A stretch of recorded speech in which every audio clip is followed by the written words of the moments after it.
Joining us now in Studio B, our second guest. And to bring her in, we need to roll out our stat of the day. It's the BYU Sports Nation Stat of the Day. BYU has mercilessly outscored their opponents 54-9 this season, which is unbelievable. BYU women's soccer bringing it all year long. Head coach Jennifer Rockwood is back in Studio B. 54-9? Hey, we've worked really hard. Yeah. And what a regular season. Congratulations. Thanks. WCC champs again, fifth year in a row. That is fantastic. Fifth year in a row. Yeah. What was your reaction just to winning the league again Saturday night? It was awesome. No one's done that in that conference before, and it has such a great tradition of Final Four appearances, 3 national championships, and to be the first team to do that, we felt a lot of pride with that, representing the WCC. So with that said, you find out that you are a 4 seed and hosting the champions of the Mountain West Conference, UNLV, on Friday. What was your reaction to getting into the tournament and receiving a 4 seed? Well, we were obviously excited to be in the tournament. That was it's always one of our main goals.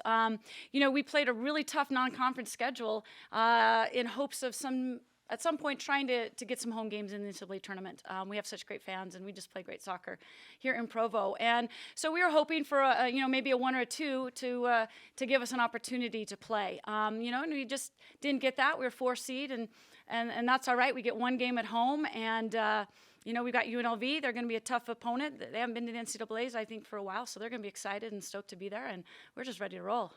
So you get a 4 seed. We thought you were grossly underseeded, and it has felt this way the last couple of years. Is that something you've come to expect over the last few years? You just know, like, okay, we're going to do our best, but ultimately that's out of our hands? How do you handle that? Yeah, it is ultimately out of your hands. All you can do is control the type of schedule you play. And, 10, 15 years ago, we started playing super nationally competitive schedules in order to try and, boost up our RPI and get some great results and some top 10, top 20 wins, and we've been able to do that.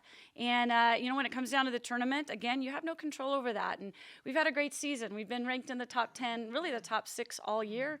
And, again, we were just hoping to have an opportunity to play at home, and we get 1 game, and I guess that's the most we can do. But, we just got to go out there and give take what they give us, and make the most of it. And this is a really, really good team and a really fun team to watch. Final RPI of 10. You're ranked 3rd by the coaches. And so, it's hard for BYU fans and for us especially to wrap our heads around how you slide down to the 4 seed. But on the other side of this, South Carolina must be looking at you like, really? We've got to play them potentially in the Sweet 16. Yeah. How do you feel about the road ahead for you, UNLV, and then potentially the games after that? Well, I think it's a great draw for us overall. For the initial reaction, or kind of the original disappointment of knowing that we get 1 home game, but wow, we were really hoping for maybe 2 and 3. But it's a great bracket. It's a great draw for us. We've got to get past UNLV, as everybody knows, and then we have a matchup in South Carolina against SMU and Oklahoma, 2 teams we're pretty familiar with. Played SMU this year. And then I thought it was also interesting that they send us to South Carolina that has the number 1 to attendance fan base in the country. So that was kind of interesting that's where they're sending us. But, it's a better draw than we had last year. There's no question. Last year we had to play at Stanford, a number 1 seed, the number 1 team in the country, in the 2nd round.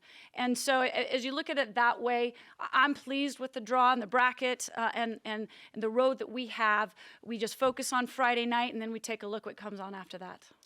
Yeah, I'm sure your team's fired up to prove themselves as they are every year. And now you have, at least you weren't in Stanford's bracket. When I saw Stanford was in another one, I was like, all right, let's go. I was happy about that too. Santa Clara's not so happy about that right now. But they have beat Stanford. They beat Stanford last year, so we got to cheer for our WCC teams to do well this year too. And I noticed so you had 2 losses, 1 tie. All 3 of those teams made the tournament. So you played a tough schedule. What kind of challenge does UNLV present on Friday night?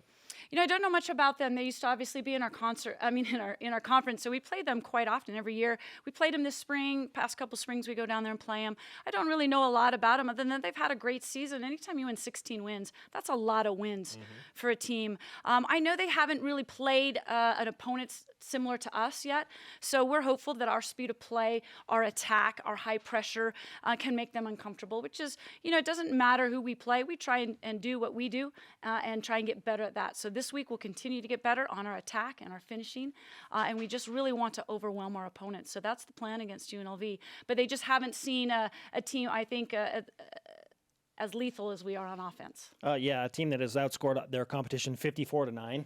Yeah, I guess they haven't seen that type of offensive firepower. How is the overall health of the team right now? Every season brings with it nicks and bruises and different injuries, but going into the tournament, where's the overall health of the team? I would say we're in as good as health as you can possibly expect as a coach. We certainly know, especially soccer, there's so many opportunities for injuries, and we've been fortunate to be very healthy throughout most of the season. Our starting group has not really missed any games due to any injuries or even nagging injuries. Brynlee Welch, one of our a freshman who does play a lot of significant minutes, hurt her knee in the Portland game. We haven't had her and probably won't have her the rest of the season, but she's got such a great future ahead of her. But other than that, our starters are ready to go.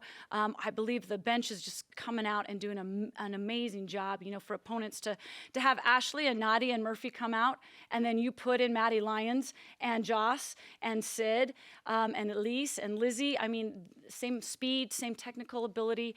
It's just a lot. And so we're healthy and we're ready to go. Ultimately, your team is defined by how you finish, and you've had a couple of the Elite Eight teams, if I'm not mistaken, the most recent one in 2012. How does this team stack up of all the teams you've coached at BYU? My former players might get a little mad at me for saying this, but I do feel this is the best team. I said it last year with this group as a core of sophomores and juniors. I said that last year, and I would definitely say that this year. I told them that yesterday after we went out to practice, that if any, this team wants to do something more than any team at BYU has ever done. That's been their goal since last season ended, and I really believe that they have the opportunity to do it. It's the best attack that we've ever seen. So many people involved. I think the defense has grown over the course of this season, led by Taylor Isom. She had a new back line to work with between her and Danica and Busy holding down the fort in the back. I mean, we're strong on both sides of the ball. And so really excited to see what this group can do this NCAA tournament, and we all plan on being around and making some waves. Let's give you some BYU Sports Nation karma. Yes, please. To go and take on the Rebels of UNLV. Show up in force, BYU Sports Nation. Please. Friday night, 9 Eastern, 7 Mountain at South Field. BYU women's soccer needs your support in the NCAA tournament. Thanks, Jen. Thanks, guys, for having us. Best of luck.